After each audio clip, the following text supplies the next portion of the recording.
Hey there, my name is Cole Adams, and you are watching the best college basketball podcast out there that covers the entire sport of college basketball, brackets, bubbles, and bid stealers. Now, here are your hosts, Sam Fetterman and Jonathan Lidskin. Season 6, Episode 103 of Brackets, Bubbles, and Bid Stealers. I am Sam Fetterman. That is Jonathan Lidskin. That is Joe Jackson. Folks, how are we doing tonight? Doing good. Sad that there's no basketball on, but at least we get to talk some hoops. What do you mean there's no basketball on? IT. Our Hawks are you're flapping. St. Joe's. You're right. My bad. That's on me. We are flapping on the podcast again. That's happened a lot this year. I mean, they've been good. They're Yeah. a good basketball team, which is definitely not what I expected coming into the year. Shout out to Steve Donahue. I believe in Steve. We ready to get going on some of these Sweet 16 predictions? I Breakdowns? wasn't necessarily going to predictions. I was just going to previews. Well, yeah, we're doing that too. Yeah, so what I'm thinking, Jonathan, is we preview the games, and we brought in Joe Jackson. Joe Jackson is the resident Big Ten expert, and we essentially have the Big Ten tournament. Yeah. Six Big Ten teams in the Sweet 16 with just one ACC team, not as many SEC, not as many. We do have two in the Big East, but it is the Big Ten Invitational. Joe, what were your takeaways from the first weekend? Yeah, I mean, starting with the Big Ten perspective first, it was great to see the teams. I mean, really, Wisconsin's the only team you probably really expect to get through that doesn't, and then Iowa kind of makes up for it by being the surprise team that makes it through.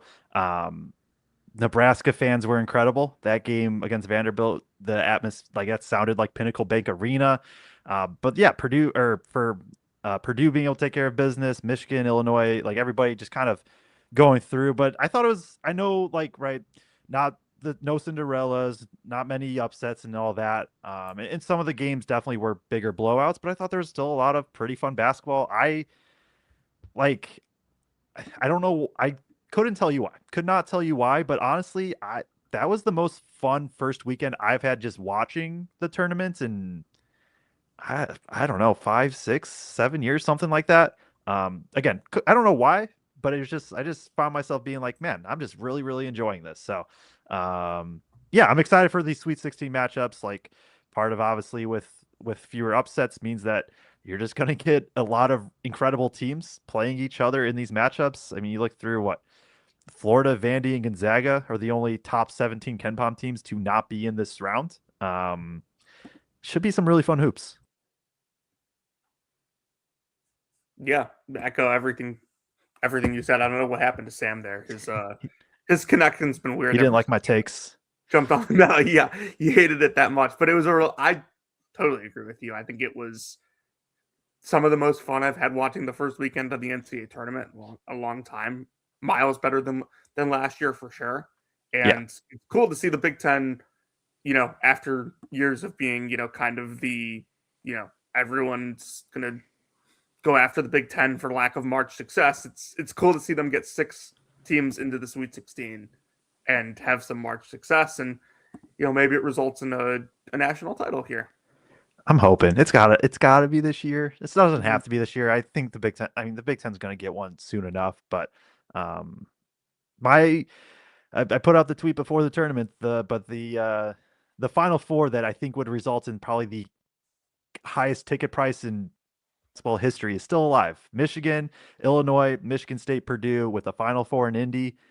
That Final Four is still technically, I mean, it made it through the first weekend. It's just got to make it through one more weekend, and then it would be, I mean, I'm an advocate for cheaper ticket prices. Obviously, I'm not saying this is a good thing, but like, I cannot imagine what the cheapest ticket price would be if those four made it. Final Four in Indianapolis, it really would be something special. I think that like the other thing that I'm looking at for the Big Ten is like now, like, of course you get into the second weekend with all these good teams available, and there's now a lot of adversity for everyone. But the Big Ten is favored. 2 of the 6 Big Ten teams are favored, and one of those teams is playing another Big Ten team.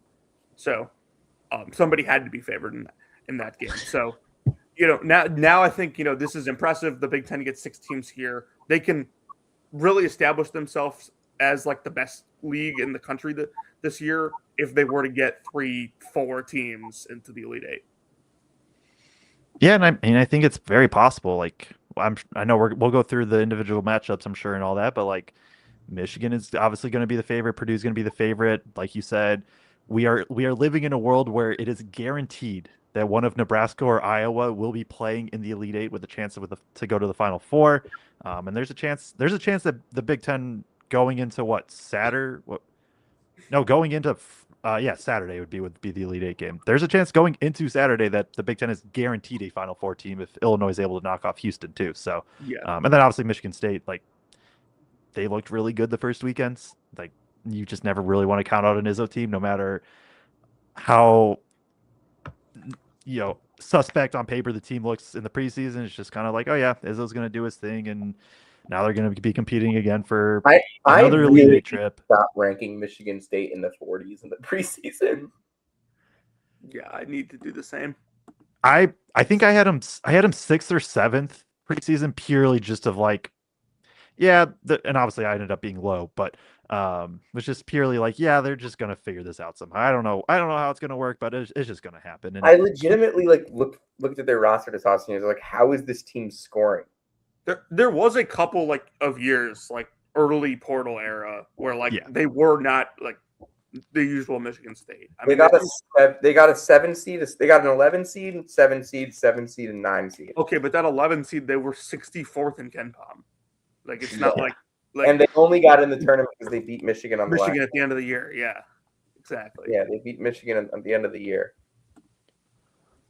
But that was a young team that had lost all their guys, right? No, it was not. No, they lost guys. They lost some really key players, but they were not. Yeah, they lost Tillman and Winston and really just those guys. They were just horrific offensively that year. Yeah. Jonathan, you think 2020 Michigan State would have won the title, right? Yeah, I do. It's hard to say with certainty, but I would have picked them. I'm fairly certain about that. Yeah. Let's get started. Yeah, let's do it. Top of the bracket, I'll be in Washington, D.C. for the most anticipated Friday night Sweet 16 doubleheader, perhaps in the history of college basketball, Jonathan? Yeah, I can't think of a regional that has been this stacked with coaching talent and brands than the East Regional in DC this weekend. And I look at this and we saw this when the bracket came out. We were like, this is a bad draw for Duke. They got obviously tough TCU team, St. John's, Kansas, Michigan State, UConn, UCLA, all those guys in the mix. And we know how good UCLA was playing heading into the tournament before Tyler Bilodeau mysteriously got hurt. Not mysteriously got hurt, mysteriously stayed hurt. Yeah. Yeah. Ben Bolch said that he would walk back to LA from Philly if he didn't play in their first round game. And then he didn't play in their second round game either. And then Ben Bolch did not walk back to LA. No, he said he had to cover the women's tournament, which I feel like is a cop-out. It's a cop-out. So. He didn't have to cover anything. Yeah, everything's a choice. I should have introduced myself to Ben. That's my one regret. That on your part. So are we talking Duke St. John's to start here? Yeah, we got to talk Duke St. John's to start. We haven't talked about the Sunday games, so we haven't talked about St. John's, Kansas. Jonathan, if you have any quick thoughts. The refs, I don't kind of let Kansas back into that game.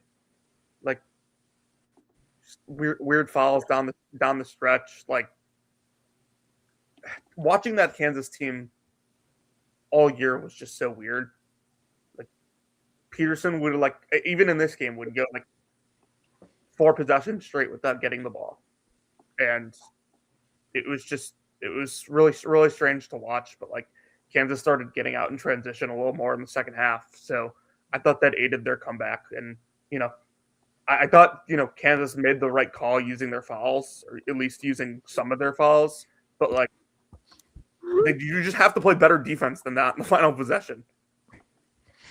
Yeah, you can't just let somebody kind of walk or run into the paint and get a look like that at the rim. I agree. Like I think fouling was good, but like yeah, you just can't let that happen. And I mean, credit to St. John's for being able to execute, and obviously they were still. I mean, they controlled the large majority of that game, and I don't know. I think this Duke matchup is going to be interesting, just with Duke looking a little vulnerable, but at the same time, I think I've just kind of stuck with all season. I just don't.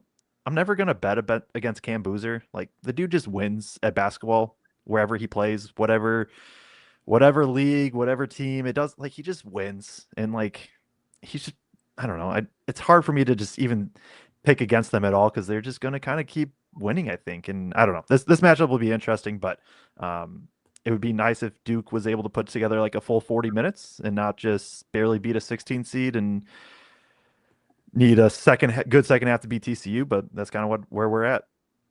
Yeah, I if mean, Duke Jonathan, can play.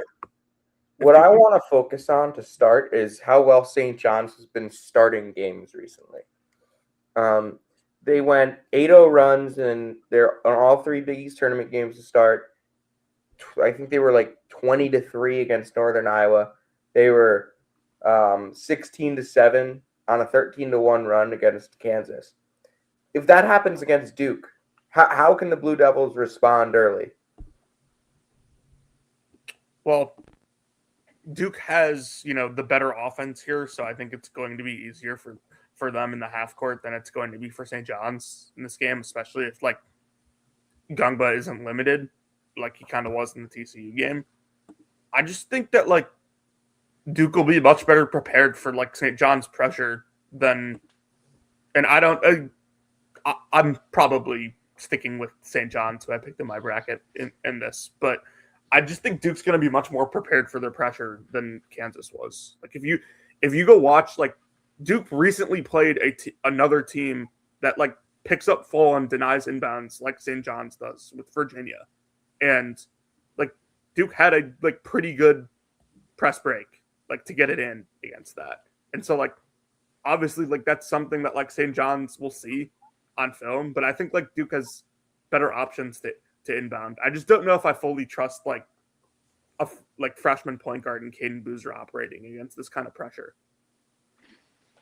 Yeah, and that's where I mean I know they said there's an outside chance Foster plays or whatever, but obviously not having him I'm gonna work under the assumption the dude that broke his foot a couple weeks ago isn't gonna play in this, but yeah, maybe I'll be wrong. Who knows?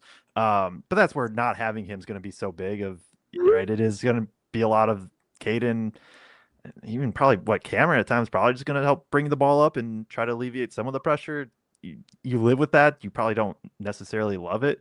I look back through. They had 9 turnovers against Virginia in their last matchup, and I think it was 8 in the one before. I know Michigan doesn't pick up full like that, like St. John's does, but they had 11 against Michigan. It's still like a respectable number. So it's like you said, it's not like they haven't had success necessarily against some of these more pressure-oriented defenses. Yeah, and that's kind of my thing. It's like we know St. John's is going to bring the ball pressure, but Duke has survived and thrived against some ball pressure. I know that they played against some drop teams in the conference tournament and right before that, but we just saw them drop 1.17 points per possession, which is plenty. It should be plenty with their defense against St. John's offense to beat St. John's. And that's what they did against TCU. This game, both teams, I think if it's going to be close, it's going to be played in like the 1.05 to 1.15 points. Yeah, I think it's accurate to say the uglier this game gets, the better chance St. John's has. I think that's what they are. That they're an ugly basketball team at their core. I mean, that's how TCU hung around for 20 minutes. They just kind of made it ugly for a while, and then eventually Duke and Cameron Boozer were just like, wait, I'm really good at basketball. And then he was just like, all right, they can't really stop me down low and able to figure it out. But yeah, for 20 minutes, we were talking like, all right, is TCU like actually going to be able to do this? Obviously they didn't, but it's not like, I don't know. Duke had like they had some issues against the pressure. Like, do you guys think that was TCU or is that just Duke being like, all right, we can just kind of They walk don't through really this have a game. point We're guard right fine. now, aside from Yeah. Caden. So. Yeah, they're like Caden needs to be a Caleb Foster level player in this game, and like there have been times down the stretch where he has been, but there have been times down the stretch where he hasn't been. Like in that Florida State game, like he was completely lost. So I think he saved them in the Siena game. I do wonder about one thing, like St. John's getting 6 threes out of Bryce Hopkins and like needing to win at the buzzer against Kansas. Like, Well, I mean, Kansas just packed it in and like begged St. John's to shoot. and Hopkins made 6 of them. Yeah, and Kansas was still right there. St. John's scored 0.96 points per possession, attempting 35 threes. I think that's kind of a winning. That was a winning game plan for Kansas if they didn't turn it over 16 times. Do you think that's something that Duke will do? Because I don't. Duke has more front court depth than Kansas does, and so I don't think Duke has to necessarily like do everything they can to keep their center out of foul trouble, which Kansas was doing. Yeah, but I also think that like it's kind of a winning strategy. I'm interested. Like, I don't think St. John's is good if you force. Like, I don't think that's a good offense if you force them to shoot threes. If you pack the paint and make them shoot over you, then you take away the rim. St. John's best offense is the rim. St. John's best offense is getting to the line. Yeah. And if they're taking threes and not getting to the line, then I think that they're like St. John's took 11 free throws. And the fact that Kansas lost this game with the math that they had in their favor in terms of St. John's attempting a season high in threes and essentially season low in free throws, it just speaks to how bad they are of a shot volume team. Yeah. Yeah. No, and like you said, like Duke, like there's so much versatility with what Duke can do defensively. They can switch everything if they need to. They can play drop if they need to. They can high hedge. They 337th in defense at 3-point attempt rate, aka they force a bunch of threes and they force a bunch of contested ones at that because they got a ton of length. They have a ton of good defenders. Like if Duke can turn this into a half court game, yeah, it becomes really difficult, I think, for St. John's to score. Now, if St. John's can get out and run a little bit and push the pace, like it's not like Duke's transition defense is good of just they don't allow it to happen. Mm-hmm. But when teams can get out and run, it's not like they've been fine against it. It's not great, not bad. Like that to me, if St. John's can get 16, something like that, fast break points, that's probably the biggest formula to at least keep them in the game. And then at that point, you hope Duke has a couple turnovers, a couple missed threes, etc., and can win a ball game. Duke's transition defense is good because they don't have to send 4 guys to the glass on the offensive end of the floor. Yeah, because they can get away with 1 or 2 guys offensive rebounding and other guys getting back. Yep. Yeah, I'm with you. That's all I got from this.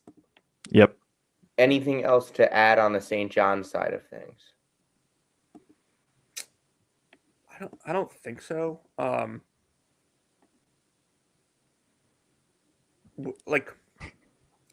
Would expect Duke to try to put some pressure on Darling, and and try to force St. John's out a little in the half court. Yeah, I mean, I would say put some length on him, but like if you're putting length on him, this is the first game that I don't know who Dame Sarr is going to guard in a little while. It's a good question because St. John's best players are post guys. Yeah, he can guard Hopkins for sure. I just don't know if like I think that that they'll use him in different ways. Yeah. And who do we think wins? I got Duke. I think at the end of the day, they can do enough. Slow St. John's enough down. You have Cameron Boozer. Like I said, until probably at least the Final Four, or maybe even the national championship game, I find it hard for myself to pick against this Duke team. Jonathan?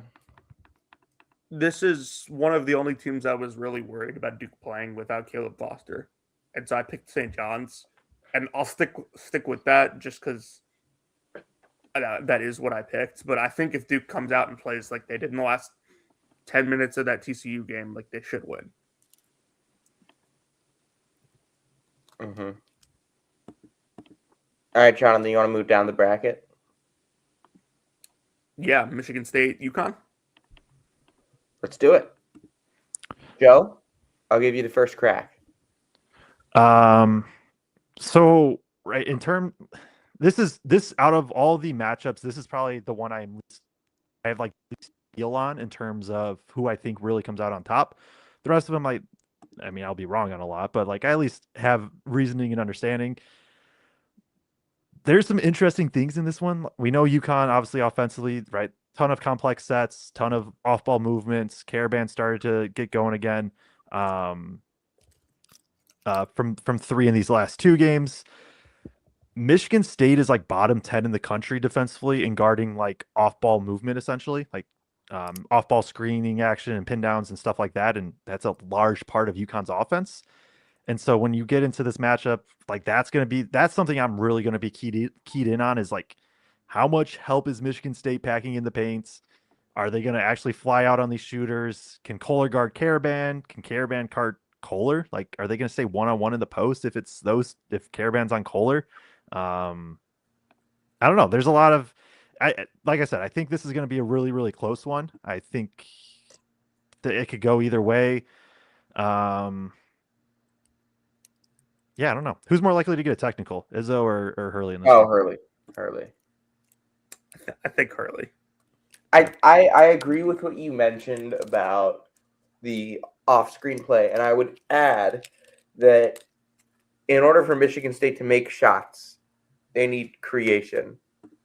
And because I don't think UConn gives up a ton in typical sets. I think individual you don't see a lot of sets that beat UConn. I think they're very well scouting. They're a very good scouting team. They know what you're running. So in order to beat them, you have to beat them with an isolation or with or like off screens. And they don't really allow a ton of spot ups. And that's how Michigan State gets their threes. But what I've been saying is I think that when UConn runs into a team that can match and go above their physicality level, I don't know if UConn can deliver that second punch. I think the key for me here is like Louisville's game plan against Michigan State was basically just like, we're going to go under every ball screen and completely pack in the paint. And like, if Michigan State hits their threes, they hit their threes. And like they did in that game. Cohen Carr hit 2 of them. So Trey Ford hit 3. That has not happened all the time this year. So I think if Michigan State gets that again, like they're in pretty good shape. My question defensively for Michigan State is like, they're just like, they're going to play their gaps and, UConn's going to have to hit outside shots. I think Carr's, physicality and speed and length on Caravan is actually a decent option. But like if Solo Ball and Braylon Mullins can get going, like I think Michigan State could be in trouble. I don't think you can guard Carr guard Caravan with Carr, because then who's Kohler guarding? You gonna put Carr on Terrace Reed? And who's Cooper guarding? You gotta. This is gonna be have to be a game where Michigan State goes smaller, unless UConn has Ross on the floor. And okay, Jaden Ross has been making threes recently, Jonathan. So I don't think that like Are you sagging off of Jaden Ross? I don't think that like Carr and you don't want Cooper and Kohler like chasing around screens or anything like that. But I don't think that like those guys are like horrid perimeter defenders. Like Louisville hit 13 threes against them. They shot 37, and Michigan State was pretty fine. And like we know Louisville is playing smaller lineups with 4 guys that can shoot at the same time on the floor. Yeah, I mean Louisville. They were fighting against Louisville because Louisville doesn't do anything besides shoot threes. So I think that like if you're going to see more Cam Ward, you're going to see more. UConn's significantly better at attacking the paint and getting slips than Louisville. Yes, very. Mm-hmm. Is UConn the best in the country at getting slips? Them and Duke. Yeah. Yeah. I think that's fair.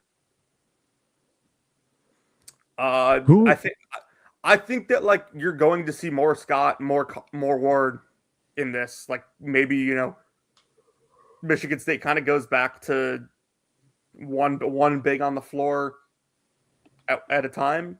But to me, the problem with that is I think that their edge is that physicality of the double bigs. I also think that like if you are going to play Denim Wojcik 3 minutes in this game against Demery and Smith, like you are going to have to be that much better in the other 37 minutes because you will lose those 3 minutes. Not a Denim Wojcik podcast over here, I'm assuming is what it sounds like. No. This is a Paxton Wojcik podcast.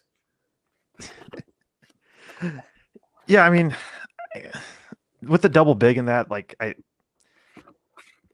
you said, like that's kind of who Michigan State is, but at the same time, like I do not want to be watching Jackson Kohler fly around pin downs to try to guard Caravan. Like that's just not gonna happen. And then I like UConn, I assume they would just double the post if Caravan's guarding Kohler.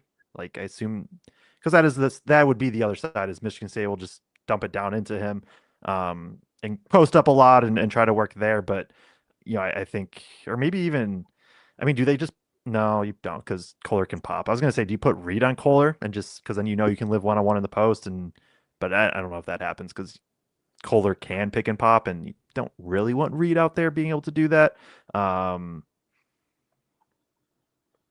But yeah, but if Michigan State's also just getting every single offensive rebound that they can with Kohler, like I could see how the double big works. It feels like it has to be executed like perfectly for both Kohler and Cooper to stay on the floor at the same time. Yeah. And if not, like Carr at the 4 makes so much sense in this matchup. It's just, is Izzo actually going to be willing to do that? Like, I don't know. I think they can play even with Carr at the 4. I think in order to win, they need to get Cooper and Kohler playing well together. But what I'll say to that is I think they will. Like, I don't think UConn has responded well to physicality over the last couple of weeks. Speaking to the St. John's games? I am speaking to the St. John's games. And I was at both of them at the Garden. Maybe I'm an idiot. Maybe I'm an idiot and maybe I'm scarred by just those 2 games. Maybe I'm being a anti-biased UConn supporter by saying this, but I don't think UConn will respond well to the physicality of the double bigs. This is going to be hilarious. This is going to be hilarious to look back on Friday night. I think this will be the 148th and final game of Alex Caravan's career. This is going to be really funny to look back on Friday night when either, Izzo is, Izzo's not like too stubborn and, playing the double bigs costs him or playing the double bigs works. And we're looking at this like, Jesus, Izzo like is a god. He owns this month. Like, how did he figure this out? I'll just say this: you guys are probably going to have a better view than me for this game. Well, you're just gonna be nervous, and that's the nature of the tournament when your favorite team's playing. No, not even that. I'm going to be there, but I'm going to be like up top. Oh, no more mid majors. I doubt I'm on the floor for this one. It's a shame. Hopefully, we still have the Final Four seats, though. Yeah. The one 3 rows behind Iron Eagle. And yeah, you were on the broadcast last year. Enrico Bosco noticed. Yeah. I forgot about that. Joe, of course Joe's going to be at the Final Four. Yeah, I got my credential approved for the first time this year, so I'm excited about that. But yeah, in my the city where I live, so I mean We'll see you. We'll see you there. It's gonna be really nice just to have everything right here.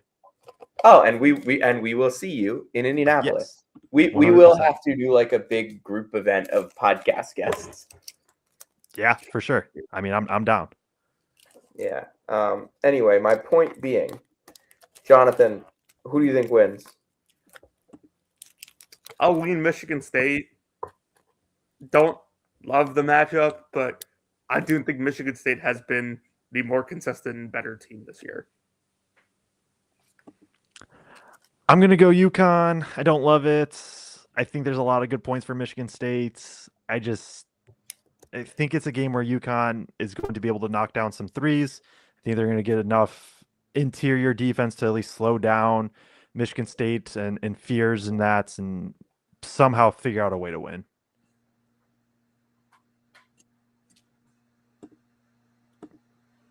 I think the one thing I guess I'll add to this is I think Michigan State would actually be beneficial if they hit on more of those long passes that Jeremy Fears threw in the Louisville game. Like, if they can use Carr's athleticism in transition, I think it'll be a lot easier for them.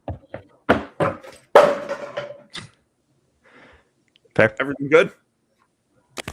Yes, I am All good. right. Are we I have to going? post now that Are we going across the bracket or down the bracket? we're going across the bracket, Jonathan. Okay. And I would like you to take the lead here because I have to post that Abbas Bodija re-signed with Fordham. So I think Arkansas is going to be able to score against Arizona. Now they might give up 100, but I think they're going to be able to score. Like, I don't see a ton of like great paths here for Arkansas to win because they don't play good defense. They're not good. They're not good on the glass. They don't turn you over. There's just not a lot of good ways here for Arkansas to get stops. And to add insult to injury, like they're not deep, so like it's not like they have like a ton of bodies to throw inside at Arizona. Like this is probably the easiest pick of the entire Sweet 16 for me. I think this is just a tough matchup for an Arkansas team that's thin. And Arizona, despite the second half struggles against Utah State, like Utah State did some really unique things in the second half that Arkansas is not going to be able to do. It feels like Darius Acuff, please score 40 or we lose. Like, and that can happen. It feels like they could lose if he scores 40. That's also fair. Like, I don't know really how they slow down Arizona in the paints, like at all. I'm just kind of going through it's I mean, Ewan is who he is, and Brazil, like they have some length and athleticism, but like they don't got it. I just don't trust them to have anybody to like battle with Krivas and Pete and Awaka. Like it feels like Arizona's just going to bash them in the paint for 40 straight minutes, and maybe Arkansas Acuff gets for 35-40 and they knock down enough threes elsewhere to be able to keep it close. But outside of that, like I just don't see how Arizona doesn't dominate the glass, dominate the paints. Like, what's the fewest amount of threes Arizona's put up in a game? 5 in their first one against Florida. All right, they probably shoot more than 5, but like if they take like 9 in this one and still win, wouldn't shock me. Yeah, I just think they dominate the paint that much. I don't really have much more to add than that. Arkansas has been shredded by like most of like the big rim dominant teams that they've played this year. Like they gave up 111 to Florida like a month ago. Yeah, and Duke, they lost to Michigan State and lost to Duke early in the season. Yeah, Duke back in November got them. Michigan State got them. Like the SEC just didn't have a lot of these, huge play 2-6-9. And it's exactly what I was saying all year about the SEC. The SEC wasn't built on the rim point. And the rest of the country was built on the rim point. Yeah, even like hashtag thank you, Matthew Winnick. Yeah, Florida got 111 against them, scored 1.37 points. Florida was the only SEC team this year, and also Tennessee to an extent, that was built on the rim. Yeah, and Arkansas beat Tennessee, if I'm remembering correctly. But Tennessee couldn't score. Yeah, and Tennessee also they hit 5 threes in this game. That was January 3rd, Jonathan. That was January 3rd. Arkansas has not played against a top. Let's see. When Carter was the Knox last time also played in this game and was very good. Arkansas has not beaten a top 30 defense, Jonathan. Top 30 since that day. Yeah, I was really high on this Arkansas team all year, but the only time they've played a top 20 defense since that day was when they got blasted by Florida and scored 0.95 points per possession. What I was going to say is Arizona is number 3 in the country in defense. That was Arkansas's worst offensive game of the last 2.5 months. I just cannot see the Razorbacks scoring enough points to win this game. Yeah, I think I was really high on this Arkansas team all year, and running into a team like Arizona was just a matter of time. They're a good team. They cannot play against a team like this, in my opinion. Yeah, the Arkansas's path is like if they got, I'm trying to think, even Michigan, right? Michigan can at times be a little bit more high variance, which is they can be a little erratic. Yeah, those are, I think Arkansas would be at least a better matchup against Michigan, against an Arizona team that I think their floor, obviously Arizona's just incredible, but their floor is just so high. I think to try to overcome some of Arkansas's flaws, they need to go up against a team with some volatility, and this Arizona team just really isn't that. Arizona's just going to, again, just basically beat you over the head with a hammer for 40 straight minutes in the paint, and there's really nothing most teams can do about it. Yeah, if it's going to be Arizona rim attempts versus Acuff and Malik Thomas in mid-range against drop coverage, I'll take Arizona in that. Yeah.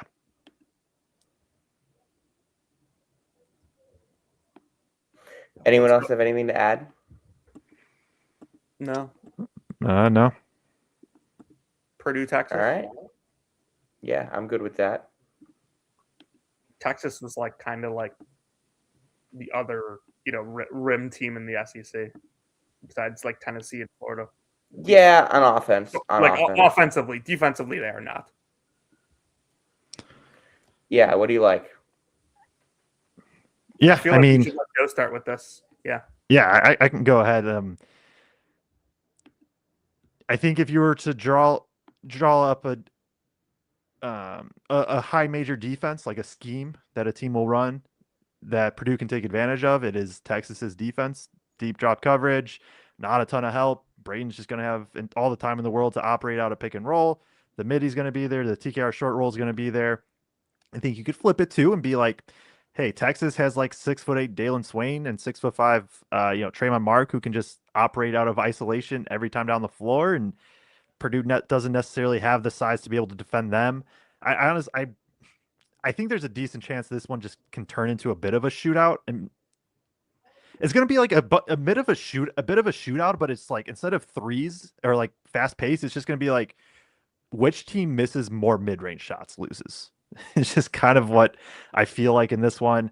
I really do think, I know Braden played terribly against Miami, just straight up, but we've seen this before with him. He has this random bad game and then he bounces back and is incredible again. Last year in the tournament, he had 8 turnovers against McNeese, and then he put up the masterclass he did against Houston. And obviously this Texas team I think is much worse than what that Houston team was. I just don't see a way. I don't see a way where Texas can really slow down Purdue outside of Purdue simply missing open shots. Mm-hmm. And even if I don't think Purdue's better defensively than what they've been, they switched to drop coverage instead of that high hedge they ran all year. That's been a big part of why they've won 6 in a row. It's still not going to be like perfect against this Texas offense that just has dudes that can go win a one-on-one matchups. The CJ Cox injury, although it sounds like he'll play, is like actually a little like pretty big for Purdue because he's a guy I think they would at least try on Swain at times. We'll see if they do with given his knee and all that. But if Texas it feels like if Texas just isn't really, really good offensively, then like I don't know how they keep up scoring. Texas fouls a lot.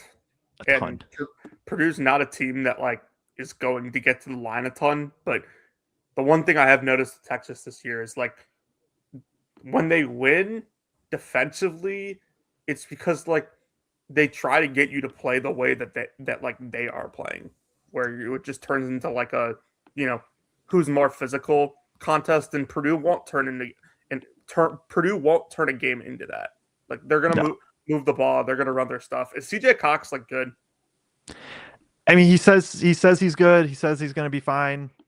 I think I haven't heard anything like specific of like all the tests were good, but it seems like it is the best knowledge that I have, which isn't a great one, but yes, I think. Yeah, I think Purdue is going to pick Texas apart. So I don't. Me too. And like I don't think that like Purdue's a team that like Vocatitis can, get a guy in foul trouble and it's all of a sudden going to cause problems defensively. Like that's not Purdue. If he can get Clough early in foul trouble, like maybe it can cause some issues. Like maybe. But that's really the other side though too is like what happens if Clough just gets 2 early ones in Vocatitis? Like yeah. Then you're putting Cody on Yeah, Clough? Texas really has no backup center at all. Yeah, like it'd be Cody on Clough and probably Swain on TKR, and like Swain's a good defender. Yeah. I think Texas would love to have Swain on Braden if they could. I don't know if they can get to that though, just because like you're gonna put Cam Heide, shout out Cam Heide, but you're gonna put Cam Heide on TKR. I'm sure TKR has gotten plenty of reps in practice over 2 years against Heide in the post, and I'm sure Heide wasn't super successful. So like. Mm-hmm.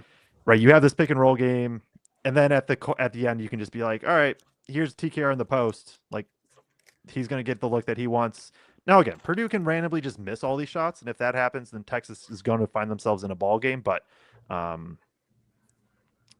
yeah, and Texas does a good job of limiting threes, but because of that, they give up a lot of easier twos. They foul a ton because they can't really defend. I don't know. I thought does this game have to be like 92-90 for Texas to win, or do you think it has to be like 65-64 and just ugly? I don't think this game I think both teams are going to score like 1.2. But I don't know if this game is going to be 63 possessions or 71 possessions. Fair.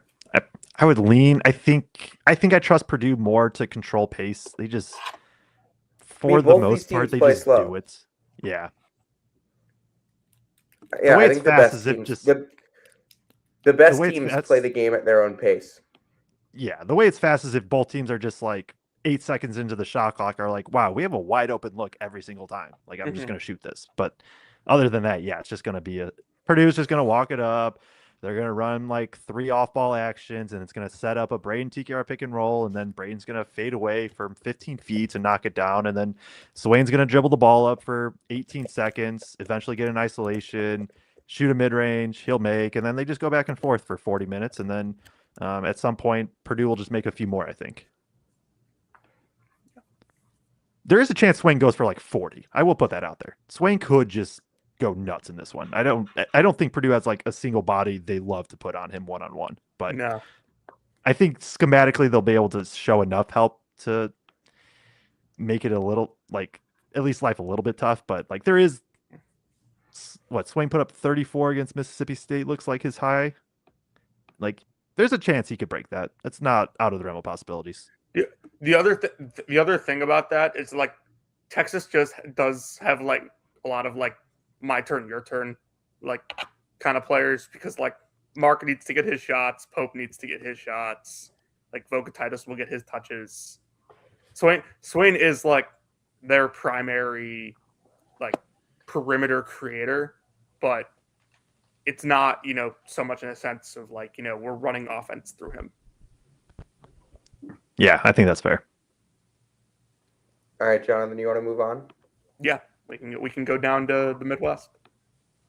Let's do it. Michigan taking on Alabama. This has to be like a super regression Alabama game, doesn't it? Here's my They question. can't do that again. Here's my question, Jonathan. Can Nate Oates force the bad Elliott Cadeau game for the second time in 3 years? No, because Cadeau can hit outside shots now. Yep. Like my I entire thing agree. with the 2024 North Carolina team is like was the first team that like can play Elliott Cadeau off the floor is going to beat them, and that's like pretty much to a T what happened with them. And I don't think you can play Elliott Cadeau off the floor anymore. I also don't think that like Alabama just not guarding Elliott Cadeau and him shooting bad is going to be the difference in this one. I don't think that like Bama's good enough defensively to be able to like make them to be able to get this done. Like they don't force turnovers. They play really fast. Like the more possessions this gets played in, like the better chance Michigan will have. I agree there. I think Michigan wants to play as like they want this super up tempo and just be like, all right, yeah, maybe Bama's going to get hot and make like 7 threes in a half or something, or 10 threes in a half. But if you can get this to, I mean, you could get to like 80 possessions, wouldn't be like the most shocking outcome for this game. And Michigan's just gonna just pound them in the paints. Like, let's say even Sherrell plays, I don't know, on his higher end, he plays 30 minutes. Like, what is Bama doing to protect the paint for the other 10 minutes? Like, Michigan could go up. Michigan could be like a plus 14 in my head in those 10 minutes with him off the floor. And they, Sherrell, I think they can also work a lot even when Sherrell's in. But like, are we trusting Noah Williamson to guard Merez and Mara at all? Like, No, we are not.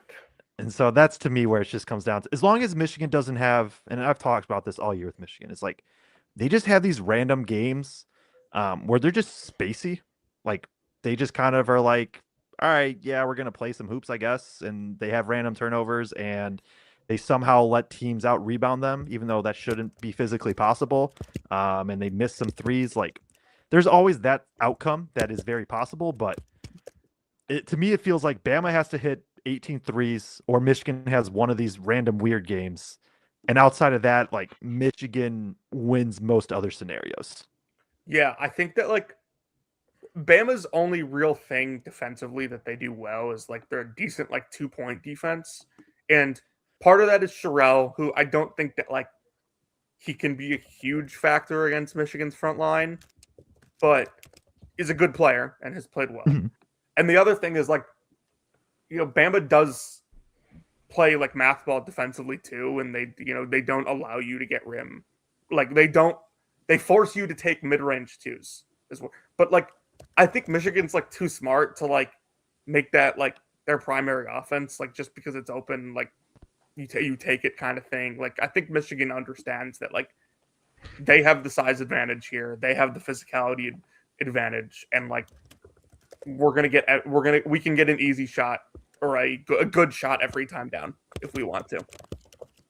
Yeah, and they should like as long as Michigan plays smart, they win. Again, and we've seen Michigan not do that at random points, and even those games they usually still win. Like Wisconsin is probably the only. I mean, they only have 3 losses, but Wisconsin's the only one where it actually ended up biting them. I would say I think Duke just kind of beat them. I would say Purdue beat them. I mean, maybe I don't know. Can Phelan go for 40? He can. Mm-hmm. Is that even enough? Not if you're going to give up 100. Yeah, that's true. Like How many there is a huge like Michigan has to beat themselves element to this. yes. For Alabama. I fully agree with that. And it's March. Anything can happen, right? Like Michigan could randomly go 4 of 26 and have 17 turnovers. But I just keep looking at like Michigan shoots 61% from 2. Most of those come at the rim. I know Bama tries defensively to limit those, but like who? I mean, who's guarding Jaxel? I'm gonna have the same analysis of every single game. It feels like down the stretch run of the season between a team that is an elite rim team and a team that isn't an elite rim team. The elite rim team in this college basketball will win unless the non-elite rim team makes a ton of threes. Or has Ben McCollum as their coach? I was going to say, explain Iowa, Florida then. Or the game is 60 possessions. Oh, yeah. Yeah. Like if the game is 60 possessions and Iowa somehow like it was 61 possessions. Yeah, Iowa out-rebounds Florida. Like I wasn't joking. That game was 61 part possessions. Of that game that made sense. Ben McCollum, baby. The best coach in the country. You have a better chance of Charles Bediako playing in this game than Alabama playing the 60 possessions. Like what the line should probably be at what, like 78.5 possessions for this? Like if you were to set a line, so. Something like that. Yeah, if like, it could be played in the 80s, I wouldn't be surprised at all. Jonathan, thoughts on teams that can win the title: UConn, Iowa, St. John's, Bama, and Arkansas. Oh, formal wear. College basketball coaches. I got to send that to Gavin. He'll love that. College basketball coaches belong in suits. Shout out to our guy Drew at Mid-Major Madness. I have a take on that, and it probably will be unfavorable. It seems like in this crowd, I think suits look terrible on the court. I think I think it looks awful. I think the only way you can do it. I get that. I think the only way you can do it. I think if the head coach wears a suit and the assistants wear like the team pullover, I can get on board with that. But when you have like UCLA or all these teams that have like 7 different colored suits, it just looks like a bunch of random dudes that are like. If everyone's going to wear suits, it has to be the same color. Yeah, like there has to be some coordination or something. Like when it's just all over the place, it's just like I feel like they're just like random people around the team. But that's my take on suits. All right, Iowa State, Tennessee. Yep. Iowa State, Tennessee. Is Jefferson playing, we think? I mean, that's the entire game. I mean, Nate Ament's not getting anything if he's playing. Sorry. Exactly. Nate Ament's not getting anything good if he's playing. Because he'll get his shots. But I'm trying to see if I can find any updates. I mean, there's nothing going to be out. If continuing to progress. Like, cool. If Jefferson is playing, I don't see a great path for Tennessee outside of like Iowa State having a horrible shooting game, because I think like Iowa State can pretty much take away everything that like Tennessee will want to do offensively. Like really good point of attack defense will keep Gillespie out of and a man out of the middle of the floor, and like they can't really play bully ball with Carey against these guys. Like they're too physical down low. So like I think Tennessee is like they looked good against Virginia despite almost blowing that game. And you know, they've had stretches where they've played well this season. I just kind of think this is a tougher matchup for them. I think what you kind of said there is to me really what it does come down to is the shot making. I think if Tennessee plays defensively like they can, right, that's gonna make life tougher, make Iowa State be a pure jump shooting team, which they're comfortable doing. But on the flip side, Iowa State's going to do a lot of the same things defensively. And even you go through the strengths, like Tennessee's rebounding. Obviously, their offensive rebounding is their biggest strength. Iowa State's biggest strength is probably being able to force turnovers. If we're talking about possession battle, maybe those cancel out, and you talk about the defenses taking away the rim and all that, and then it's oversimplifying, but it comes down to like, all right, who can kind of just make some more tough jumpers? And I mean, I love Gillespie. I think he's somebody that can do it. You probably trust Iowa State to have a couple more players be able to do it, especially if Joshua Jefferson is back. But like, it's one of those where it's like, this is really simple and like duh analysis, but like, hey, which team just makes tougher shots? In my head, kind of just wins this game. Maybe even regardless of if Jefferson plays or not. I mean, I think if Jonathan, you nailed it. If Jefferson plays, Ament gets nothing. But I think if Jefferson doesn't play, Ament could have a big game because you're going to be forcing the ball out of Gillespie's hands, and that's what you do with the blitz. And you're going to get Ament the ball in middle space, not guarded by Josh Jefferson, giving him not necessarily one-on-ones, but the ability to drive in the short rolls against this Iowa State front court, which is good, but it was not the most dominant of interior front courts.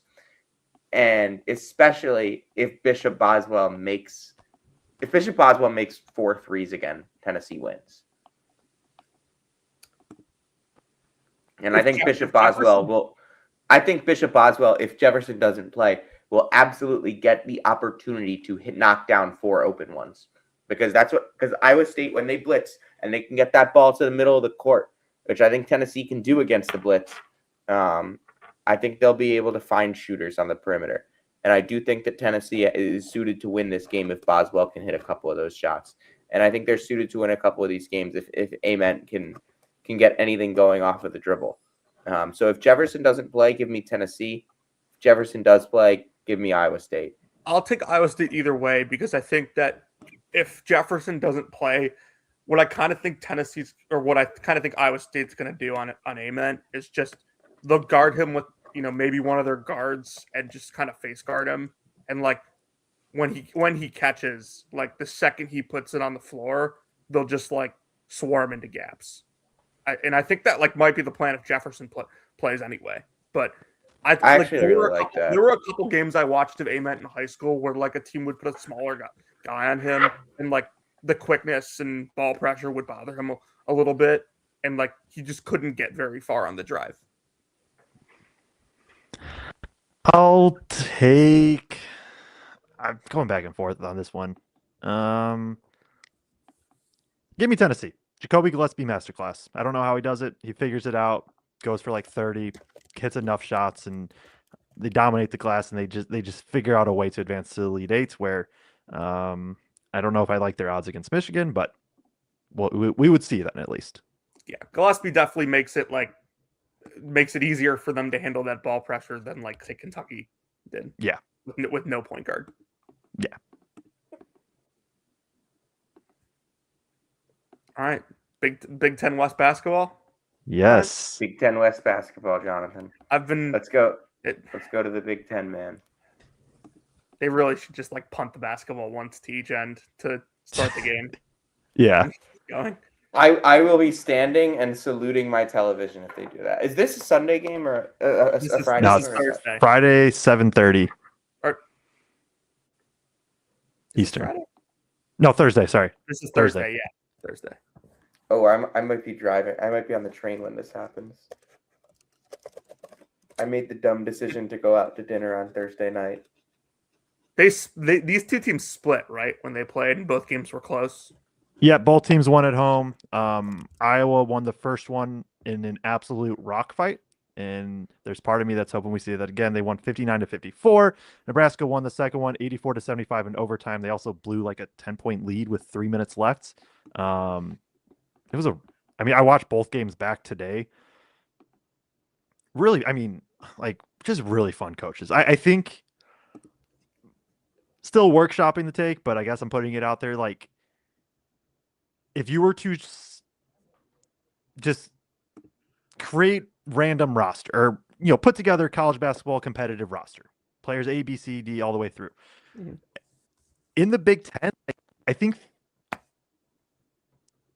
Dusty and Payne are the only two coaches I'm for sure probably taking over McCollum, and Fred right I don't now know if is I'm taking Painter. Dude, enough. I get you like McCollum. Matt Painter coached in a national championship game 2 years ago. And how many national championships did Ben McCollum win? I don't care. If Matt Painter was in D2, he probably would have a bunch of national championships too. Okay. Would he have 4? Probably. Prove it. Well, The definitive proof is gone, Jonathan. I love Ben McCollum, but I have to say, part of me kind of hopes Nebraska wins this game, so you just stop. None of you hopes Nebraska wins this game, Jonathan. So Nebraska, think McCollum's really good. Nebraska beating our Vanderbilt Commodores was demonic. They played really well. They did. Unfortunately, they had the entire crowd. They literally played a home game. that was not like that was so crazy. That was And Pinnacle I'm Bank honest with Arena. you, they're probably going to play another home game. Yes, dude, Nebraska. They're in the most positive way ever. I They're have said so this. crazy. I have said this. I have continuously said this. There is no greater fan base in like not just pro sport, not just college sports, in sports than the Nebraska Cornhuskers. Those people will travel absolutely anywhere, absolutely anytime, drink out absolutely any alcohol, and scream "Go Big Red" for any sport. It doesn't matter. It could be football. It could be women's golf. There will be "Go Big Red" chants, and they will be loud. Joe, as the resident Big Ten expert here, one of the things I want to ask you is like the 2 meetings that these 2 teams played in the regular season. Iowa won the one where it actually shot the ball substantially worse from 3, and I kind of associate like Nebraska as this like team that's going to force you to make outside shots, and if you do, like that's how you beat them. It's like, can Iowa do something like that again, where they don't shoot the ball well from 3 and still win? Yeah, I mean, they can. Part of why they were able to in that one was because Nebraska somehow shot worse a little bit from 3. They were 5 of 24. Iowa was 6 of 23 from 3. But in that one, Iowa got 10 more offensive rebounds than Nebraska, while keeping turnovers the same. They got to the line a lot more. I thought in that one too, the first matchup, they did a great job of kind of at some points just letting Sturts cook. And obviously they're going to always let Sturts cook, but more of like, there was a lot of possessions, especially in the second half. It felt like they were just like, hey, Price Sanford, you come up here. You're actually going to be the one guarding Sturts, because Nebraska was just giving up the switch easily. And then as soon as that switch happened, Sturts said, hey, everybody move 30 feet away from me. And then Sturts just took Price off the dribble. On the other side, like basically Iowa didn't move at all.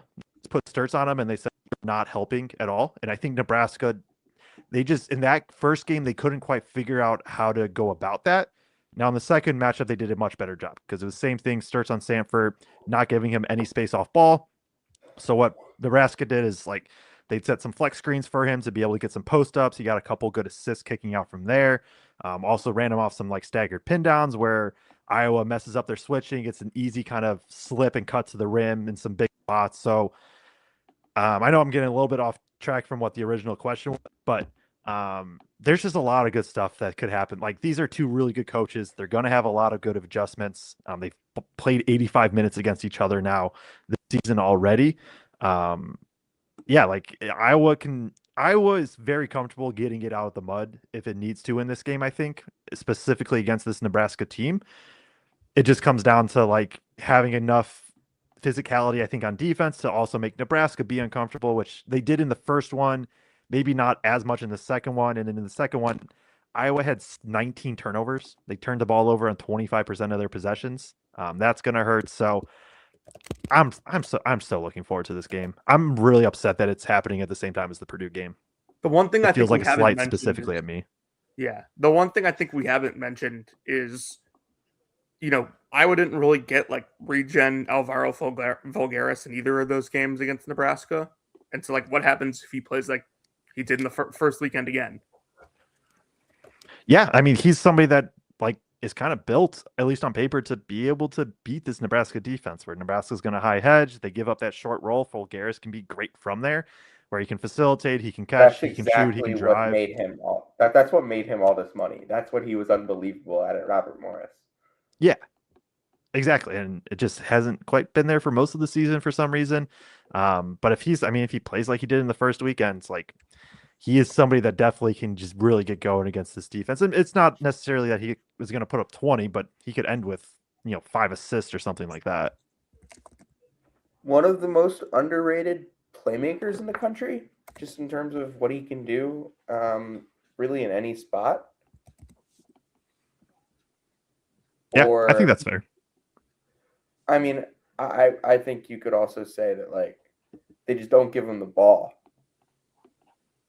Because that's the funniest part of this Iowa team this year is like they got Fulgaris, they got Housen, and I understand they're not like the biggest names in the world and all that, but like they got a couple of these guys, and then Ben McCollum was just like, you know what? No, I got my guys from Drake. We're just gonna play them for 30 minutes a game and call it good. Obviously Fulgaris plays a little bit more than that, but it's just been it was the funnier part to me of this team is just McCollum's just gonna ride with his guys anyways, and now it's gotten into a Sweet 16, obviously with Fulgaris playing much better during this past weekend, which was a huge help. Yeah, I mean, we haven't seen Brendan Hausen in like a month. It's honestly like it's not good like when he's in. So it wasn't good when he's been in. He's played 4 times since February 4th. In those games, it was a 7-point loss to Maryland, a 19-point loss to Purdue, a 2-point loss on the road to Penn State, and a 3-point loss to Ohio State. Basically, when he comes in, that's when McCollum's just like, well, we got to try something here. And credit to McCollum for at least trying something, but it seems like Hausen's in only when they're just like, hey, we need somebody to just like randomly hit 5 threes for us, or else we're going to lose. Jonathan, one of the NIT semifinals, the Tulsa Golden Hurricane against New Mexico. Against New Mexico Lobos. Mm-hmm. All right, Joe, gun to your head. Who wins?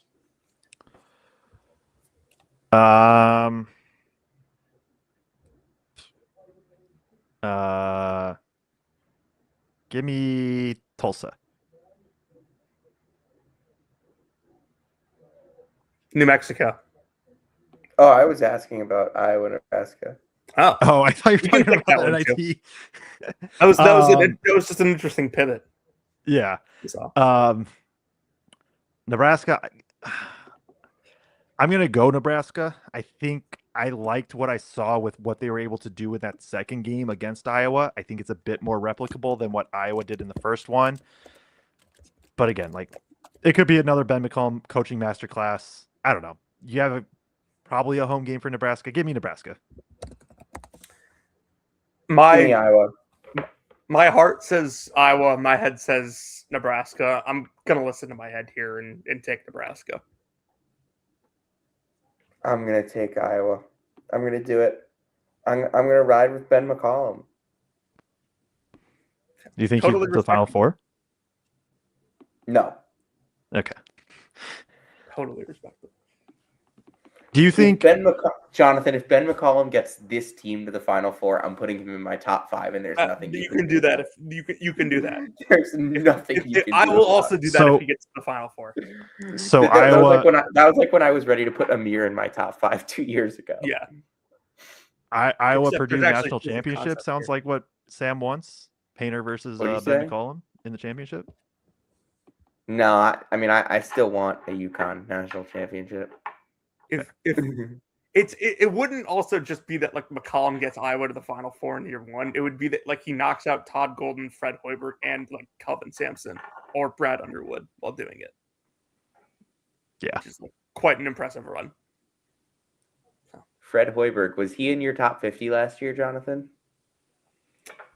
No, because he was coming off. They were coming off sort of a bad year.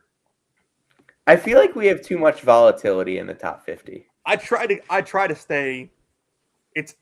it's really after like 25 that like it gets difficult, and like it's sort of based on who did a good job in the last year or two, something like that. Yeah, he wasn't even an honorable mention. There were some. He's undoubtedly a top 20, 25 coach in the sport. You had shirts at 42. Where are you going to have shirts this year? Top 25. Okay. You had Hodgson at 46. Where are you going to have Hodgson this year? Higher than that. You had Bucky at 49. Where's Bucky going to be this Higher year? than that. You had Danny Sprinkle at 40. Where's he going to be this year? Not in the top 50, even though they got killed by injuries. Yeah. You had Ryan Odom at 31. Is he top 20? I imagine he moves up from that. I gotta look at this list, man. Like, you had Kevin Young at 28. Will he be in your top 40? Out. You had Shaka Smart at 27. All right, let's move on. We got the most exciting game of the Sweet 16, in my opinion, to discuss. All right, Jonathan, start. So my thing with Illinois all year, and if you've listened to this pod before, you are probably sick of me saying it. I don't think Illinois defends well against teams that have dynamic guards that can take you off the dribble, and that's exactly what Houston is. Now, I think this is a bad matchup for both defenses. Now, I think that like there is always a chance that like Illinois makes a bunch of threes because they take a bunch of threes, and like I think they should be able to get off a decent volume here. So there's always that aspect to it, but I think that Houston can do a pretty good job here, getting what they want with their guards. Plus, it doesn't hurt them that Illinois doesn't turn you over at all. And Houston should win the turnover margin like pretty severely here, I think. As long as Illinois, sorry, Joe. Illinois doesn't turn it over offensively either, but they do, I feel like, have some times where like they'll be lazy with the ball and like they kind of get out of what they want to do offensively. Yeah, I think it's an interesting matchup, and I think Sam kind of said it. I feel the same way of like, I think Illinois is one of the best equipped teams to handle this Houston, or not handle, but be able to go up against this Houston defense. I also think what Illinois wants to give up defensively is a lot of what Houston's just going to thrive at doing anyways. And so, right, like when we're talking about Houston offensively, I'm very curious to see like how much gap help is Illinois actually going to send. They've been sending a lot more this season. Are you going to be helping off of like Emmanuel Sharp who's spotting up 5 feet beyond the 3-point line? Because if so, like he's just going to put up 11 threes in this one. Are you fine with Fleming taking 15 shots this game? And he can get going quickly on those too. But then on the other side, like Illinois has at minimum generally, to varying degrees of trust, but generally 4 to 5 players that you can on the floor that you trust to at least be able to pass the ball, dribble. Most of them can shoot. And so, right, you get Mirkovic. Like I would expect Mirkovic to be the primary screener, because then when he can pop out, if you can get it through that initial trap, get it to him, and then Mirkovic can shoot, drive, pass, whatever. I'm also like, I don't know how much they would go to this, but just been thinking through, like if you can get Boswell to initiate the first pick and roll and trust him enough to be able to get the ball out of his hands against that first trap, like that could set up to where it's like Boswell pick and roll, you pop it to Mirkovic, and then it's like swing to Wagler in the corner, and you actually have him off ball where maybe he can attack a rotated defense a bit.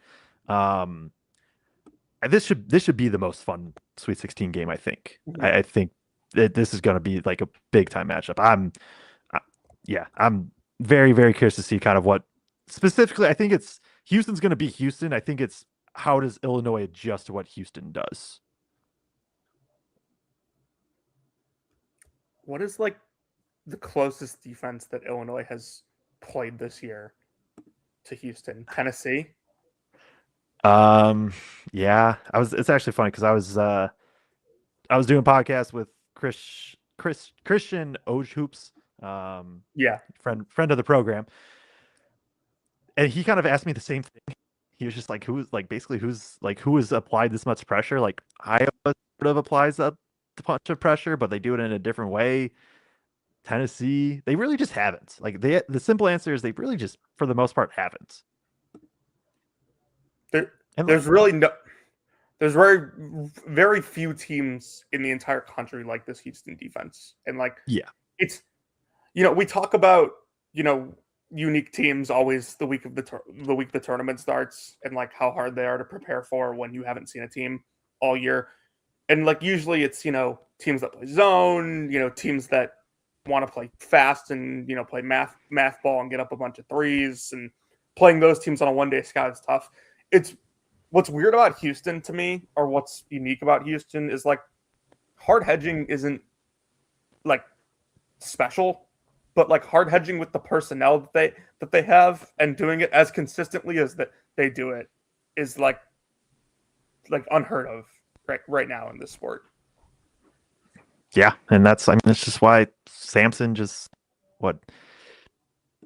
number 4. He's down to number 4 defensively this year for Houston. Like this is literally what I've been saying like all year. Like, oh, they're not quite as elite at being Houston, and they're still number 4 in defense. I also think that like this is probably the first game in the 2020s that I haven't been like first tournament game in the 2020s that I haven't felt like extremely confident that Houston wins the rebound battle. Yeah. As somebody who was I was in Mackey for the Illinois Purdue game.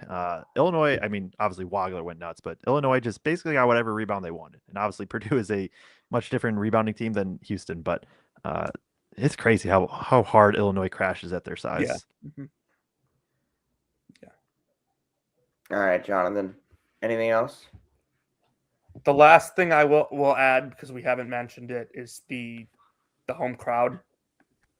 Since this is in Houston, that is a tough Nebraska home. It's a Nebraska home game. Nebraska fans will outnumber Houston fans. I don't believe that, and neither should you, considering you were in San Antonio and saw the Houston crowd at the Final Four last year. Nebraska wasn't playing in the Final Four last year. I promise you, Nebraska. The reason why tickets are $680 is because the entire state of Nebraska has subsidized buying tickets for this game. I still think even if there are buses lining up outside of the state capitol building. I still think even Nebraska if it's 75 party buses taking Nebraska fans down from this game. Even if it's 75% Nebraska fans, I still think you'd be a little out of your mind to say that Nebraska is going to root for like a Big Ten team. I don't think they're going to care. No. I think they're just going to. The arena's going to be empty by the time. Yeah, there's going to be celebrating on like or outside the team bus. Illinois Where is there to go in the city of Houston to celebrate? Like, there's no like good area. That city sucks. Illinois does travel really well. They had a pretty large contingent in Greenville themselves. So, like, I do think that like the comfort of Houston, playing 3 miles. Big Ten teams travel. Yeah, it's good fan bases. Like great basketball fan bases. SEC fans are fake basketball fans. Oh my God. I don't believe that SEC fans actually like basketball. I'll take Houston. By the way, I'll Me stay too. with my principles of Houston's guards being able to get a lot of what they want in this game. But I'm so pumped for this. Give me Illinois. I like how they can set up against Homer, the Houston defense. Big Ten Homer. That's fair. Yeah, I like you said, I think this should be a really, really fun matchup. I don't know. I like that Illinois is going to have 4 to 5 options that can, in theory, make a play against this Houston defense. I don't know. It's just going to be fun. All right. For me, Duke, Michigan State, Arizona, Purdue. Same for me. UConn over Michigan State. No, sorry, I picked St. John's. Then give me Michigan. Yep. Then give me Tennessee. I'll take Iowa State. I got Tennessee too. I'll take Tennessee, Iowa State. assuming Jefferson doesn't play.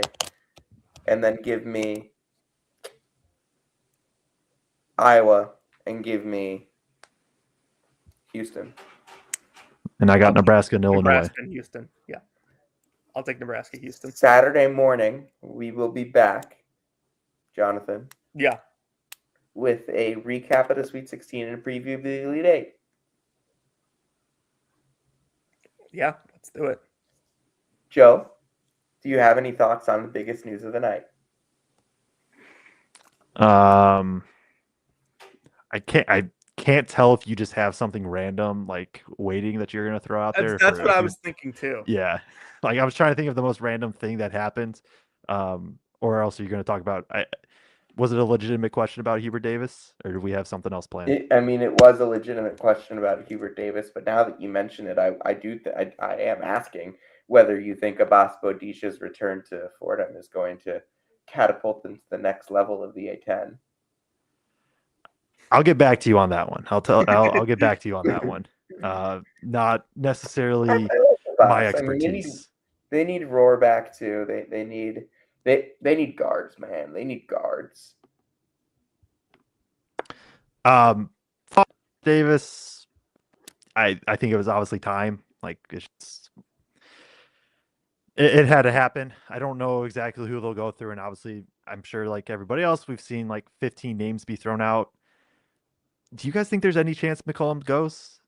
Like, Yeah. do you think how high up on the list is he?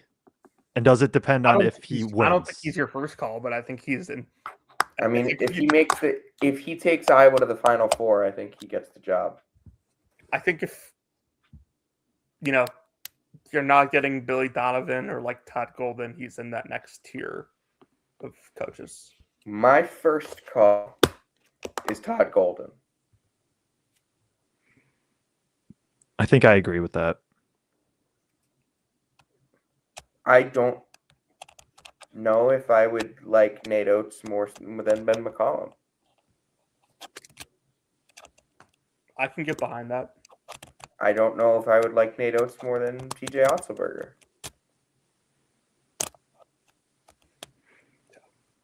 I think college basketball is starting to go away from that high variance style that Alabama plays. I think North Carolina should try to play a rim dominant game. Rip math ball 2020 to like 2025. Yeah, math ball is dead. The 5-year run there. The new did math ball win any national championships, Jonathan? No. Because I don't think neither of the UConn teams were probably that. I mean, maybe that first they were UConn just team. good. Yeah, No, the first UConn team was just good. yeah. That first UConn team was the number 2 offensive rebounding team in the country and was number 9 in 2-point defense. 2022 Kansas was playing their offense through like a high usage big. Rest in peace, math ball. You never lived. Sorry, rest in peace, math ball. November to February, every single year. Nate Oates. Nate Oates. Nate Oates. Somehow. You're very critical of Oates, which is, it's not, it's not that I think he's absolutely better than these other coaches that you're naming, but it's just that I think the way that the game is trending, like, I don't want a soft as shit team that just jacks up 53s a game. I also do think it's interesting that like Nate Oates is playing this high variance style, and basically his only tournament exit is like when his point guard got hurt in 2022. Can I also say that Nate Oates is playing this high variance style, and then his assistant Brian Hodgson had one of the most rim dominant teams in the country. Yeah, true. I'm just saying. Some press conference, by the way, from Hodgson today. So, put on a show. So, Sam, have you started to believe more that Donovan could actually get this? No. Okay. I don't believe Donovan, Stevens. I don't think any of those guys. No. Okay. Do you have to make Brad Stevens say no, though? Oh, absolutely. Oh, absolutely. I mean, you have to make Michael DeRosa and Kevin Fielder say no.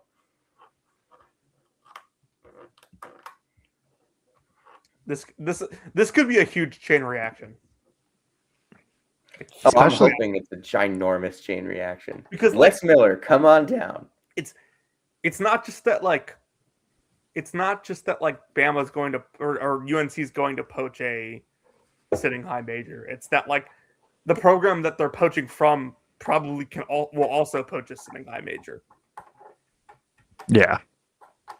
Is Tommy Lloyd like realistic at all for UNC, you guys think, or nah? West Coast guy. Think he just sticks out there. That's fair. Yeah. Likes the program he built. The other domino in this is Kansas, but like Yeah.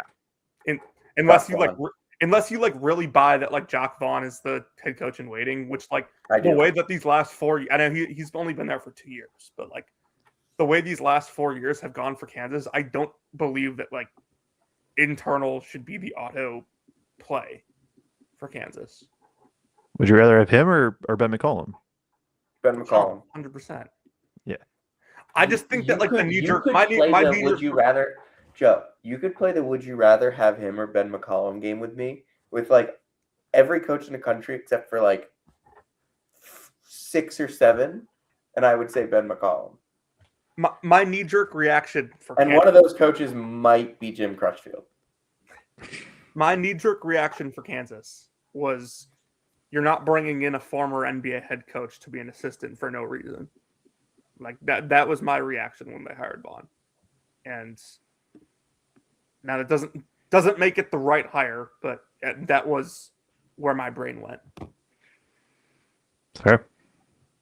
I just think McCollum's the one where it's just like, right? He just has. I know Kansas and Missouri are 2 different states, but like in that area, if he takes his Iowa team to like a Final Four somehow, I mean, maybe he was coaching pretty close to Lawrence for a decade. Yeah. So Northwest Missouri is not that far from Lawrence. Yeah. Is it really? Yeah. All right, Jonathan, you want to take us home? Do you know how close like Lawrence is to the Kansas Missouri border? I know. It's like 25, 30 minutes. Just didn't realize. Hold on. What town is Northwest in? It's in Maryville. it's Maryville, right? Yeah. Probably like an hour and a half from Lawrence. Now home to the Missouri High School State Football Championship games. Hour 50 from Lawrence. Yeah. That checks. Do you want to take us home? By the way, hold on. We have something we haven't done in a while. Update on Northwest Missouri State's season this year.